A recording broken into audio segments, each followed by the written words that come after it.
Hey, greetings everybody out there in hockey land. It's your buddy Choppadong. I'm going to try and get a quick video out for NHL slate breakdown. I'm going to treat it like an all-day slate. I know there's a couple of early games, but the numbers that I was crunching were just treating everything the same. So I want to show you a process and how to digest a gigantic slate in short order. You can take this kernel or this chunk of fundamentally strong plays and then take those to our coaches' notes, take those to the domination station, apply your own thoughts as well as what the other opinions of the other coaches are, and then start seeing where things overlap and where everything is starting to resonate in the same direction, because that's what's going to put you on the great plays and also show you how you might find a sneaky play that nobody else mentions. And if you want to gamble on that play, you should have that to yourself because your unique system uncovered something that nobody else saw.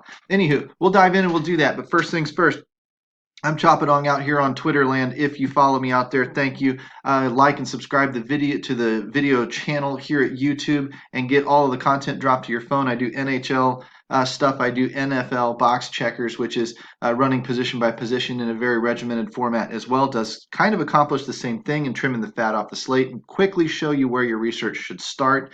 And I'm getting a lot of feedback, a lot of positive feedback from these methods that are teaching newer players how to put together some form of research process. I specialize in coaching inside DFSArmy.com, bankroll management, contest selection. I just happen to play these couple of sports too, and I'm an open book. I like to share what I learn as I learn. And right now I'm kind of expanding into 20 max MME type of stuff, trying to figure out how many teams I should focus on, how many is too many, because we can't cover all of the bases with 20 max, can't cover them all in NHL with 150 max anyway. I'm playing 150 max stuff out on NFL, playing 20 max stuff here in NHL, and having a blast doing it. But if you know me, you know I do the ladder system, which is when I'm trying to grind a bankroll or whatever, I stagger my contests with 50-50s, triple ups, quintuple ups, large leagues, small GPPs, things like that. I put the bulk of my stuff down in the safer contests, the 50-50s, the triple ups, etc. And then I start taking some shots at upside with portions of my bankroll, 20% or so of my budget goes towards those higher upside contests. That way, if I don't hit them, they don't kill me. But when I do hit them, they have a way of making a better lineup than, something in a 100-man contest that only needed to be in 50th place to hit a 50-50. Sometimes you get into the top 10 of those contests, and when you do, you should be in those quintuple ups. You should be in those bigger leagues and getting paid on a multiplier level as well, even though you built kind of for those 50-50s. I tend to build with a little bit of upside, kind of in between a cash game philosophy and a GPP philosophy. I try to take the safer plays, and I just try to go overboard on them because I jump into the chalk and really eat it hard. There are two ways to do this. If you want to get lower ownership, you expand by overboard on the chalk or you fade the chalk. I tend to go overboard on it. I like the safety. I like the fact that most of the time these guys go off. In hockey, it's a little bit different sport. The chalk fails far more often than most of the other sports. So it's a very, very good sport to learn to be contrarian, and you do that on the shorter slates because the chalk really gets concentrated in key areas, like last night with Carolina and with the goalie Peter Mrazek. Those were very easy spots to get contrarian and go against the grain there and take the opponent, the New York Islanders or whatever, and hope that the chalk failed, because then you get the double whammy, you get the leverage on a smaller slate because there aren't other options. On a bigger slate like today, there are tons and tons of options. So I've got 8, 9 offenses that I could pick from. Well, they're not all going to fail. So if I go some low owned baloney, I'm really, really gambling, because if I'm not only banking on my team doing well and surprising the world, but I'm also banking on all of the other teams doing poorly. And it just, with 8 good offenses out there today, they're just not all going to do bad. There's going to be some good games. So it's easier to stay in those good games. Because of that, the chalk really spreads out, and there isn't really a lot of super, super chalk on these bigger slates anyway, with all the options that we had. So I just throw ownership kind of out the window and just try to pick from the best of the best in tournaments and cash games alike, and just that's the end of it. In cash games, I would stack a little bit less. In tournaments, I would stack an awful lot. I would take multi-line formations in cash games to spread out. Like if I saw a power play 1 unit that had a winger on the first line and a winger on the second line and then a defenseman, I would take those 3 guys and I would kind of spread out and try to get coverage across multiple lines, so that when a goal scored, on any of those lines, I likely have at least a piece of it. But in tournaments, I'm going to concentrate all on that top line, or all on that second line, or all on that power play. And I'm going to try and really, really get all of the pieces of that goal when it happens, both assists and everything. So that's just really the difference between cash and GPP philosophy in hockey. Let's dive into this slate and let's quickly bust this thing up. I look for implied team totals over 3.4. And the reason why is historically those lead to fantasy production. They correlate to a higher consistency rate of your skaters hitting value. So not that I ignore 3.1 games, but I'm focused on 3.4 games and higher. And on a slate like today, a big slate, I really don't need these 3.1s. Doesn't mean, I mean, the difference between 3.1 and 3.4 is not much. So it doesn't mean that Connor McDavid and Draisaitl can't just blow this game up and take it over. They obviously can. We're also on very short sample sizes, beginning of the season, where a couple of teams, like even New York, I think they only played 2 games, maybe 3, and so their numbers are likely to change violently over the next week if their personnel, like they get off to a hot start and they're really not that good of a team, or they get off to a slow start and they are a really good team. Their numbers are going to flip flop hard in the next week or two as these personalities start to emerge through the league. That said, I'm still focusing on the 3.4s and better. And then I'm going to do something with these goals for and goals against. I'm going to take the goals for and I'm going to write them down next to Edmonton, and I'm going to take the goals against of the New York Rangers, and I'm going to do a matchup rating. The matchup rating is simply adding the goals for to the goals against and then comparing it to what, these other teams down in here might generate. And we're going to see a higher score, which means high goals for facing, high goals against. And what that means is you've got a team scoring goals facing a team that's given up a lot of goals. And that's a good number. It's a good, strong indicator that the offense you're looking at is in a good spot. Conversely, if we're looking at a low goals for and a low goals against, that's a bad spot. It's a bad offense going up against a great defense. And that's not a recipe for scoring a lot of goals. So we can use that number, that overall matchup score, to compare apples to apples across the slate. So I've already done that work for you. And I did it on this page right here. And this will get a little bit cleaner, a little bit nicer looking as the days go on. But for right now, you've got all of your teams. The home team is second, and you'll see there's underlines, all sorts of goofy stuff. That means nothing yet. You can see the gray in here. That means nothing yet. It just means that I haven't cleaned this sheet up. I was too busy trying to make this video for you because I've got stuff to do later today. And I averaged out, I put in their average. What did I do? I went to a third-party site that allows me to filter off. Right now, we're not using just this year in the research station in the DFS Army, so I went to a different site and used just this year's numbers as the goals against average, the goals for average, and that way I can determine which ones that I really want to look at. And as of that, I'm trying to find the best matchup between goals for and goals against average added together, like I said before. Now, apologize if I skipped ahead and just went random on you. I had some people walk in the door and I had to pause the video and lost track of where I was.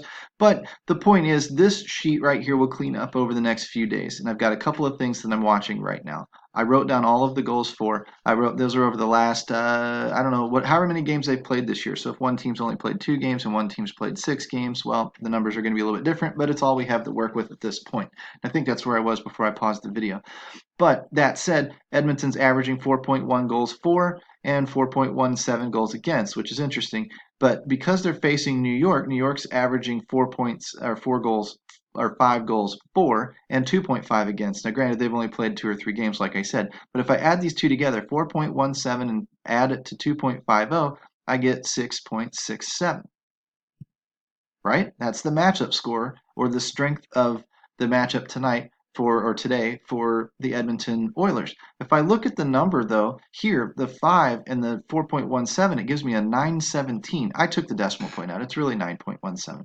But 917, that tells me that we've got a lot of goals here and a lot of goals against, which pumps this number up. This is what allows us to look at the slate from a helicopter view and take a bunch of average and mediocre matchups, a really bad matchup here, and a really, really good matchup here, and start targeting the correct offenses.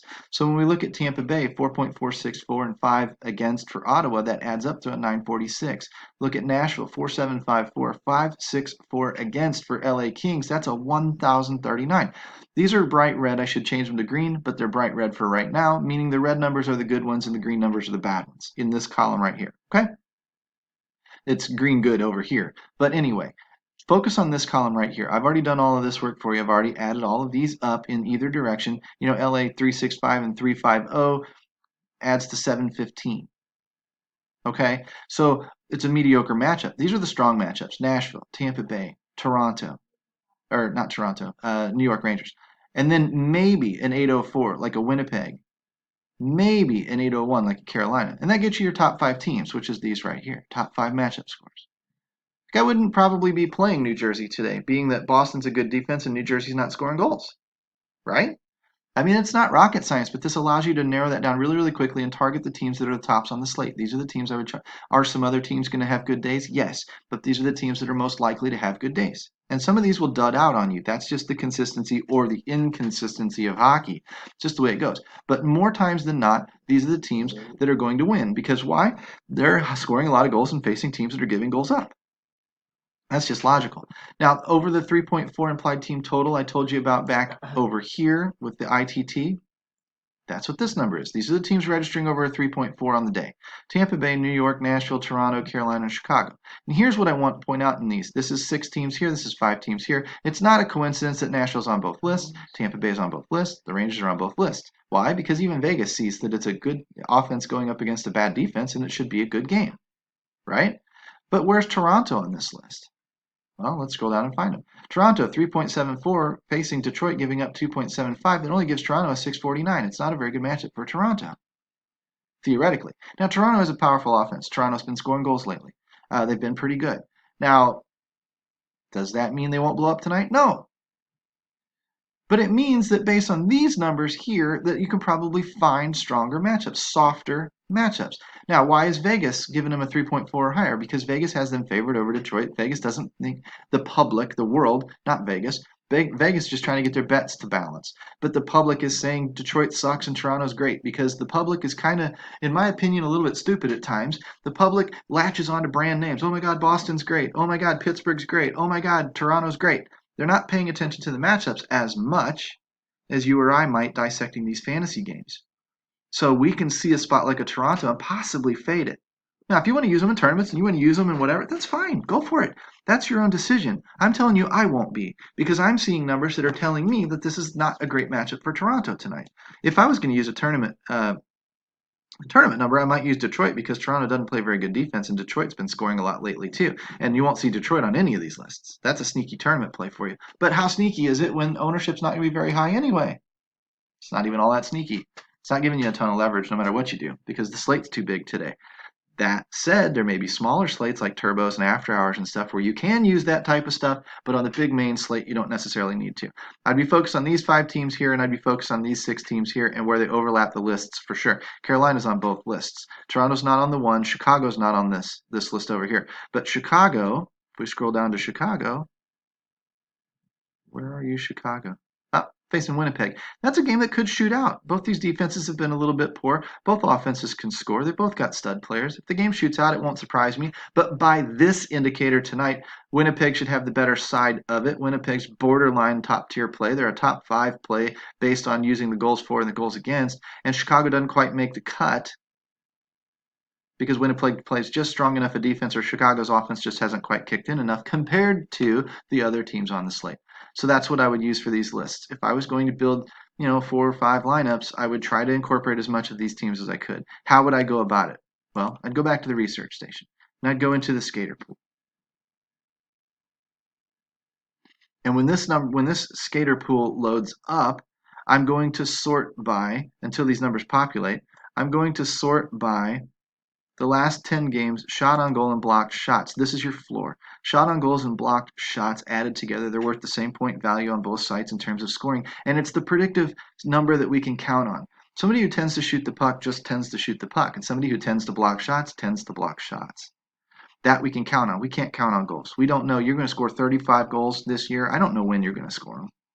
I just know that the more you shoot, the more likely you are to score goals. That's why this guy's going to have higher shots on the year as well as higher goals. Okay? I just don't know when the goals are coming. They might come in 2 in a night. They might not come at all for 6 games. I have no idea. This is the number I can control. The goals and the assists are the numbers I kind of can't. I just know they're correlated in that the more of these we see, the more of these we're going to see at some point. So I focus on these, and I focus on shooting percentage because shooting percentage also correlates with goals. It stands to reason the higher shooting percentage, the higher accuracy on a goal scorer. And then the more shots he pumps on goal, the more goals he's going to end up with. That's why it's no coincidence that at the end of the year, there's going to be a lot of shots on goal for Austin Matthews, a lot of high shooting accuracy for Austin Matthews. Therefore, he's going to score a lot of goals. Not rocket science, right? You just need to know what to look at. You just need to know what stats to look at to determine what you're going to do. You could use a 5-game sample if you wanted to that amounts to about 2 weeks. You could use a 10-game sample that amounts to about 1 month. So being that we're not 2 weeks into the season, we're not 1 month into the season, these numbers are still overlapping from last year. Therefore, they're a little bit goofy right now. They will normalize here over the next couple of weeks, and we'll start really focusing on them then. But for right now, we're using what we can use. And I'm looking at the slate. And who did I say? So since I've sorted this by shots on goal and block shots, I could filter it out if I wanted to, but who did I say we were going to focus on? We're going to focus on Nashville. That was one of the teams, right? If I come back and check my sheet, Nashville, Tampa, New York Rangers. So if I focus on Nashville and I see who's been shooting, I've arranged my shots on goal and my block shot floor to these guys up in the 30s or so is probably who I'd be focused on. And I'd be looking at somebody like Philip Forsberg who's been shooting with accuracy. Maybe an Arvidsson who's been shooting with accuracy. Right? I could one-off some of these guys down in here. But look, Ryan Johansson is fine. He's been shooting accurately, but he doesn't shoot a lot, as according to this number. So that would be a tournament play, a little bit more boom or bust. Very, very goal dependent. These guys here, everybody's goal dependent because a goal is worth, 3-4 times the points that a shot is worth. However, the guys that are shooting a lot are at least giving you some kind of a floor. It's very likely that they, in a bad game, will still get you a few points. And that might help make the difference in a cash game scenario. So if I'm focused on those, I'm going to be focused on Josie, Arvidsson. Ellis is a cheap defenseman, maybe. Forsberg for sure. Maybe a Bonino if he gets some power play exposure time or something like that because he's shooting a lot. Okay, but these are the guys that I'd be looking for. And then when I scroll back over this way, I'm looking for what's the common denominator here. Josie, Arvidsson, Forsberg are all on the power play 1. So I'd stack up the power play 1. Now I've got them all 3 run in there together. Bonino's on the 2, so if I wanted to get a little bit goofy, I could use him as a one-off. If I was using some other stack, like a Tampa Bay, New York Rangers stack, I could use Bonino as a one-off and have a solid one-off sitting in there that doesn't correlate with any of these guys, but I don't need him to because I'm focused on him. If I went into Tampa Bay, I would scroll back over here. I would look at my shots on goal and block shots somewhere over the 30s, and I'd be focused on, Hedman, Point, McDonough, Sergachev, etc. But I'd be looking at shooting accuracy, Stamkos, Point, Hedman, maybe Kucherov. He's a little light on the shots on goal, but he will come up. So these would be the guys that I'm looking for. And then when I scroll back over, I'd be looking at, once again, power play 1. But if I wanted to use Sergachev and Shattenkirk on the power play 2, I could certainly do that. Let's look at Tyler Johnson and Yanni Gourde, and let's see what their numbers look like. Tyler Johnson, 15% shooting accuracy is not terrible. 26 shot on goal, block shot floor, not terrible. Yanni Gourde, 17 is a little low, but the shooting accuracy at 16 is okay. So as a tournament type of play, you can get a little bit different there. And I promise you, because they're cheaper, if you ran the Nashville 1 and the Tampa Bay 2, you'd be different than somebody who stacked up the game but ran the Tampa Bay 1 and the Nashville 3 or something like that. This is essentially what you need to do. You just need to go through here. We're getting on 20 minutes, so I'm going to go ahead and cut it off here in a second. But Winnipeg, let's go ahead and look at Winnipeg. Find out who we find on this one. So I've got Nikolai Ehlers, Connor, Laine, Wheeler, Pionk. There's a cheap one, right? $4,000 on FanDuel, $4,500 on DK. Here's another thing you can do when you get more into it. You can look for pricing discrepancies. Somebody that's way higher on DraftKings than they are on FanDuel tells you FanDuel didn't adjust the price on them. So Pionk is going up because DraftKings is more dynamic than FanDuel, so FanDuel's leaving him a little bit low, which makes him a little bit of a value play, especially when he's sitting on the third pairing, the second power play unit. You scroll over here and look at the last 10 games, and you see that he's still got 28 shots on goal and block shots. He's got a pretty high floor, and his shooting accuracy is up right now because he's getting results. That's a good solid one-off play if you need a cheap defenseman. And this is how you use this tool to find this. Just emulate what I'm telling you to do. Sort by shots on goal and block shots. Use 5-game sample, 10-game sample, whatever you want. But use one of them, sort by that, start forming some sort of a cutoff where you'd like to see activity over a certain number. Like I said, 30. 25, 26 is okay also, especially if the guy's dirt cheap. And then come down here and look for shooting accuracy for who's actually putting the biscuit in the basket. Roslovic has himself a lot of goals lately, going back into last year, of course. But that's how you find your one-offs. That's how you find your key stacks. You come back over here with the names that you looked at and you see how they correlate. Are they on the power play 2 or the power play 1? Are they on the top line or the second line? Are they defensive? How are they going to correlate? And then start putting together your teams, your main stacks off of that stuff. I'll show you the FanDuel Stack Finder another time, but that's basically how we're using these two tools along with this little fancy-mancy little thing that I put together today too. So hopefully you guys can use this video, start your research in the right direction, focus on the teams that matter. Don't worry so much, about Washington or Dallas tonight. Middling matchup. That said, Ovechkin will get a hat trick. So if you want to use him as a one-off in a tournament, he's always viable in every matchup. I'm not saying completely ignore him. I'm saying don't focus on him necessarily tonight because there's just too many other better offenses in better spots to pick from. And that's generally how you run basic NHL fundamentals. Take care, guys. We'll talk to you guys, I guess, on Monday after NFL Sunday. So let's rock and roll. Let's make a lot of money, and let's brag about it out on social media.